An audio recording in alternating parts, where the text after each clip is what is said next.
Pregunta 1. ¿Cuántos años vivió Matusalén y cómo murió? Respuesta desarrollada. Matusalén es el personaje con la mayor longevidad registrada en la Biblia. Génesis 5:27 afirma que vivió 969 años, lo que lo convierte en el hombre más longevo mencionado en las Escrituras. La Biblia no describe explícitamente la causa de su muerte. Sin embargo, al analizar cuidadosamente la cronología bíblica presentada en Génesis capítulo 5, se observa un dato notable. El año de la muerte de Matusalén coincide exactamente con el año del diluvio. Génesis 5:25 señala que Matusalén nació cuando Lamec tenía 187 años.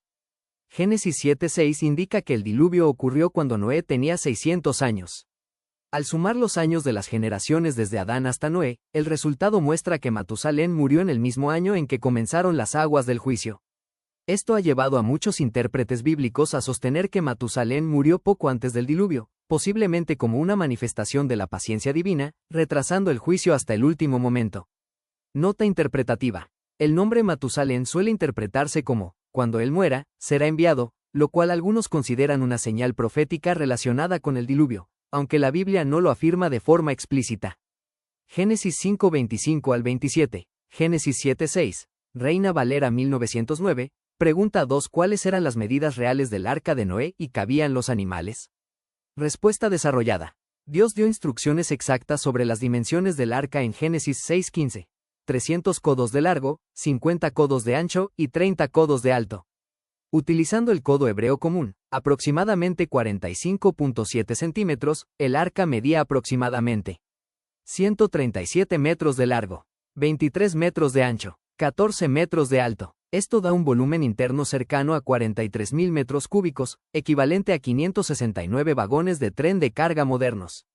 Su superficie total, distribuida en 3 niveles, equivale a casi 2 campos de fútbol profesional.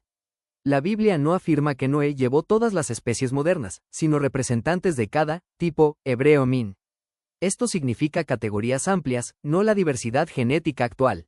Además, muchos animales serían jóvenes y de menor tamaño. El arca no fue diseñada para navegar, sino para flotar y preservar vida, por lo que su forma era una gran estructura rectangular estable, no un barco estilizado como suele representarse. Génesis 6:15 al 16. Génesis 6:19 al 20. Génesis 7:2 al 3. Reina Valera 1909, pregunta 3. ¿Cuánto tiempo duró realmente el diluvio? Respuesta desarrollada. Aunque comúnmente se dice que el diluvio duró 40 días, la Biblia presenta un periodo mucho más largo. Génesis 7:12 indica que la lluvia cayó durante 40 días y 40 noches, pero ese fue solo el inicio del evento. Las aguas prevalecieron sobre la tierra durante 150 días, Génesis 7:24. Finalmente, Noé salió del arca el día 27 del segundo mes del año siguiente, Génesis 8:14. Desde el inicio del diluvio hasta que la tierra volvió a estar habitable, el evento duró aproximadamente 1 año y 11 días, lo que demuestra que fue un juicio global seguido de un proceso de restauración gradual. Génesis 7:11 al 12, Génesis 7:24, Génesis 8:13 al 14, Reina Valera 1909, pregunta 4. ¿Dónde se encontraba el jardín del Edén? Respuesta desarrollada. Génesis 2:10 al 14 describe el jardín del Edén en relación con 4 ríos: Pisón, Gihón, Hiddekel, Tigris y Éufrates. 2 de estos ríos, el Tigris y el Éufrates, existen aún hoy y se ubican en la región de Mesopotamia. Esto ha llevado a muchos estudiosos a situar el Edén en una zona que hoy correspondería al sureste de Turquía, norte de Siria o norte de Irak. Sin embargo, la Biblia no permite identificar una ubicación exacta. La transformación geográfica provocada por el diluvio explica por qué el Edén ya no puede localizarse con precisión en el mundo actual. Génesis 2:10 al 14, Reina Valera 1909. Pregunta 5. ¿Existieron los dinosaurios según la Biblia? Respuesta desarrollada. La Biblia no utiliza la palabra dinosaurio, ya que este término fue creado en el siglo XIX. Sin embargo, describe criaturas de gran tamaño y fuerza extraordinaria. Job 40 describe al Behemoth, un animal herbívoro de enorme poder, mientras que Job 41 describe al Leviatán, una criatura imponente asociada al agua. Estos pasajes sugieren la existencia de animales mucho más grandes que los conocidos hoy. Desde una perspectiva bíblica, es probable que estas criaturas hayan sido creadas junto con los demás animales terrestres, Génesis 1:24 al 25, y que muchas se extinguieran tras el diluvio, debido a los cambios ambientales posteriores. Génesis 1:24 al 25. Job 40. Job 41, Reina Valera 1909, pregunta 6. ¿Qué idioma hablaban Adán y Eva? Respuesta desarrollada. La Biblia no menciona explícitamente el idioma que hablaban Adán y Eva. Sin embargo, muchos estudiosos consideran que pudo haber sido una forma primitiva del hebreo, ya que es el idioma en el que Dios revela su nombre y gran parte de la revelación bíblica. Adán demuestra capacidad lingüística al poner nombre a los animales, Génesis 2:19 al 20, lo que indica que el lenguaje fue un don divino, no una invención gradual humana. Génesis 2:19 al 20, Reina Valera 1909, pregunta 7. ¿Adán y Eva tenían ombligo? Respuesta desarrollada. La Biblia no responde directamente esta pregunta. Sin embargo, al no haber nacido de una mujer, sino creados directamente por Dios, es razonable concluir que no tenían ombligo, ya que este es una señal de gestación natural. Esta cuestión refuerza la enseñanza bíblica de que la humanidad comenzó por un acto creativo directo, no por un proceso biológico previo. Génesis 2:7. Génesis 2:22. Reina Valera 1909, pregunta 8. ¿Qué es el pecado según la Biblia? Respuesta desarrollada. El pecado es la desobediencia a la voluntad de Dios y la transgresión de su ley. Entró al mundo cuando Adán y Eva desobedecieron el mandato divino, trayendo como consecuencia la muerte espiritual y física. El pecado no solo afecta al individuo, sino que tiene consecuencias universales sobre la creación. Génesis 3. Romanos 5:12. Reina Valera 1909, pregunta 9. ¿Por qué Dios expulsó a Adán y Eva del Edén? Respuesta desarrollada. La expulsión fue consecuencia directa del pecado. Dios impidió que el ser humano comiera del árbol de la vida y viviera eternamente en un estado caído. Este acto no fue solo juicio, sino también misericordia, pues dio inicio al plan de redención. Génesis 3:22 al 24, Reina Valera 1909, pregunta 10. ¿Dios prometió salvación desde el principio? Respuesta desarrollada, sí. Génesis 3:15 contiene la primera promesa mesiánica de la Biblia, conocida como el protoevangelio, donde se anuncia que la descendencia de la mujer vencería al mal. Este versículo marca el inicio del plan de redención que culmina en Cristo. Génesis 3:15, Reina Valera 1909. Pregunta 11. ¿De qué madera se cree que estaba hecha el arca de Noé? Respuesta desarrollada. Génesis 6:14 indica que Dios ordenó a Noé construir el arca de madera de gofer. Este término aparece únicamente en este pasaje, por lo que su identificación exacta no es completamente segura. Muchos estudiosos sugieren que la madera de gofer pudo haber sido ciprés, debido a su resistencia a la humedad, durabilidad y uso histórico en construcciones navales antiguas. Otros proponen que se trataba de una madera resinosa similar al pino. La instrucción divina también incluía que el arca fuera calafateada con brea por dentro y por fuera, lo que habría hecho la estructura impermeable y adecuada para un largo periodo flotando. Génesis 6:14, Reina Valera 1909, pregunta 12. ¿Cuántas personas sobrevivieron al diluvio? Respuesta desarrollada. La Biblia afirma claramente que 8 personas sobrevivieron al diluvio: Noé, su esposa, sus 3 hijos, Sem, Cam y Jafet, y las esposas de ellos. Este número subraya la gravedad del juicio divino y, al mismo tiempo, la misericordia de Dios al preservar un remanente para reiniciar la humanidad. El apóstol Pedro utiliza este evento como una ilustración espiritual del juicio y la salvación. Génesis 7:13. Primera de Pedro 3:20. Reina Valera 1909, pregunta 13. ¿Por qué Dios decidió destruir al mundo con un diluvio? Respuesta desarrollada. La razón principal fue la corrupción total de la humanidad. Génesis 6 describe una sociedad dominada por la violencia, la maldad y pensamientos continuamente perversos. El diluvio no fue un acto impulsivo, sino una respuesta justa tras un prolongado periodo de paciencia divina. Noé es descrito como pregonero de justicia, lo que implica que hubo advertencia previa. Génesis 6:5 al 7, Segunda de Pedro 2:5, Reina Valera 1909, pregunta 14. ¿Qué significado tuvo el arco iris después del diluvio? Respuesta desarrollada. El arco iris fue establecido por Dios como señal del pacto de que nunca más destruiría la tierra con un diluvio universal. No es solo un fenómeno natural, sino un recordatorio visible de la fidelidad divina. Cada aparición del arco iris apunta a la promesa de misericordia y estabilidad del orden creado. Génesis 9:12 al 17, Reina Valera 1909, pregunta 15. ¿De dónde vienen las distintas razas y naciones humanas? Respuesta desarrollada. La Biblia enseña que todas las naciones proceden de una sola familia, la descendencia de los hijos de Noé.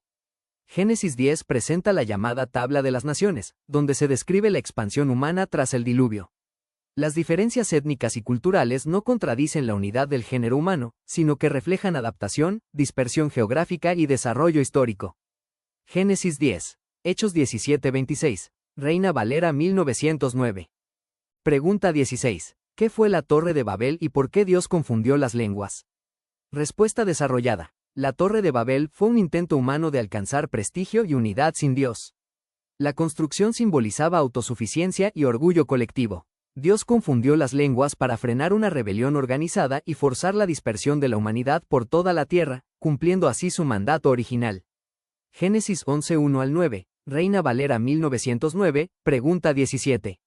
¿Cuál fue el primer idioma humano según la Biblia? Respuesta desarrollada. La Biblia no identifica explícitamente el idioma original, pero Génesis 11:1 afirma que toda la tierra tenía una sola lengua. Muchos sugieren que este idioma primigenio fue la base de los idiomas posteriores. El hebreo suele considerarse cercano al idioma original por su antigüedad y por ser la lengua principal de la revelación bíblica del Antiguo Testamento. Génesis 11:1, Reina Valera 1909, pregunta 18. ¿Quién fue Abraham y por qué es tan importante? Respuesta desarrollada. Abraham fue llamado por Dios para ser el padre de una nación escogida. Su importancia radica en su fe, pues creyó a Dios aún sin ver el cumplimiento inmediato de las promesas. Dios estableció con él un pacto que tendría impacto universal, extendiéndose a todas las naciones.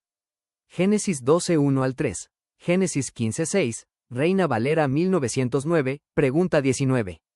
¿Qué pacto hizo Dios con Abraham? Respuesta desarrollada. El pacto incluía 3 promesas principales: una tierra, una descendencia numerosa y bendición para todas las naciones. Este pacto es fundamental para comprender la historia bíblica y el plan de redención, ya que apunta directamente al Mesías. Génesis 15, Génesis 17, Reina Valera 1909, pregunta 20. ¿Por qué Dios probó a Abraham con Isaac? Respuesta desarrollada. Dios probó la fe de Abraham al pedirle a Isaac, el hijo de la promesa. Esta prueba no tenía como fin el sacrificio humano, sino revelar la obediencia total de Abraham. El evento apunta proféticamente al sacrificio sustitutorio y muestra que Dios provee el sacrificio necesario. Génesis 22:1-14, Reina Valera 1909. Pregunta 21. ¿Quién fue Isaac y cuál fue su papel en la promesa? Respuesta desarrollada. Isaac fue el hijo de Abraham y Sara, nacido como cumplimiento directo de la promesa de Dios. Su nacimiento fue milagroso, ya que sus padres eran de edad avanzada. Isaac representa la continuidad del pacto, pues en él se confirma la descendencia prometida. Su vida muestra la fidelidad de Dios para cumplir lo que promete, aun cuando parece humanamente imposible. Génesis 21:1-3, Génesis 26:2-5, Reina Valera 1909, pregunta 22. ¿Quién fue Jacob y por qué su nombre cambió a Israel? Respuesta desarrollada. Jacob fue hijo de Isaac y nieto de Abraham. Su nombre fue cambiado a Israel después de luchar con un ángel, lo que simboliza una transformación espiritual. El nombre Israel significa, el que lucha con Dios, marcando el inicio de una identidad nacional y espiritual para su descendencia. Génesis 32:24-28, Reina Valera 1909, pregunta 23. ¿Qué significan las 12 tribus de Israel? Respuesta desarrollada. Las 12 tribus de Israel provienen de los 12 hijos de Jacob. Cada tribu representa una parte del pueblo escogido por Dios. Estas tribus conforman la nación de Israel y tienen un papel fundamental en la historia bíblica, tanto en el Antiguo como en el Nuevo Testamento. Génesis 35:22-26, Reina Valera 1909, pregunta 24. ¿Quién fue José y por qué es una figura clave? Respuesta desarrollada. José fue uno de los hijos de Jacob, conocido por su fidelidad a Dios en medio de la adversidad. Fue vendido por sus hermanos, pero llegó a ser gobernador en Egipto. Dios usó su vida para preservar a su familia durante una gran hambruna, mostrando cómo puede transformar el mal en bien. Génesis 37, Génesis 41, Reina Valera 1909, pregunta 25. ¿Cómo llegó el pueblo de Israel a Egipto? Respuesta desarrollada. El pueblo de Israel llegó a Egipto debido a una gran hambruna. José, quien ya era gobernador, invitó a su familia a establecerse allí para sobrevivir. Lo que comenzó como refugio se convirtió con el tiempo en esclavitud, preparando el escenario para la liberación futura. Génesis 46, Éxodo 1:8-14, Reina Valera 1909. Pregunta 26. ¿Quién fue Moisés y cuál fue su misión? Respuesta desarrollada. Moisés fue elegido por Dios para liberar al pueblo de Israel de la esclavitud en Egipto. Fue criado en la casa de Faraón, pero llamado por Dios desde la zarza ardiente. Su misión fue guiar al pueblo hacia la libertad y recibir la ley divina en el monte Sinaí. Éxodo 3:1 al 10, Reina Valera 1909, pregunta 27. ¿Qué fueron las 10 plagas de Egipto? Respuesta desarrollada. Las 10 plagas fueron juicios enviados por Dios sobre Egipto para obligar a Faraón a liberar al pueblo de Israel. Cada plaga demostraba el poder de Dios sobre los dioses de Egipto y sobre la naturaleza. Éxodo 7 al 12, Reina Valera 1909, pregunta 28. ¿Qué es la Pascua según la Biblia? Respuesta desarrollada. La Pascua es la celebración que recuerda la liberación de Israel de Egipto. Se instituyó cuando el ángel de la muerte pasó por alto las casas marcadas con la sangre del Cordero. Este evento apunta proféticamente a Cristo como el Cordero que quita el pecado del mundo. Éxodo 12:1 al 14, Reina Valera 1909, pregunta 29. ¿Cómo ocurrió la apertura del Mar Rojo? Respuesta desarrollada. Dios abrió el Mar Rojo para que el pueblo de Israel cruzara en seco, escapando del ejército egipcio. Este milagro demuestra el poder sobrenatural de Dios para salvar a su pueblo en situaciones imposibles. Éxodo 14:21 al 31, Reina Valera 1909, pregunta 30. ¿Qué son los 10 mandamientos? Respuesta desarrollada. Los 10 mandamientos son leyes dadas por Dios a Moisés en el monte Sinaí. Representan principios morales fundamentales para la relación con Dios y con los demás. Estos mandamientos forman la base de la ley divina y reflejan el carácter santo de Dios. Éxodo 21 al 17, Reina Valera 1909.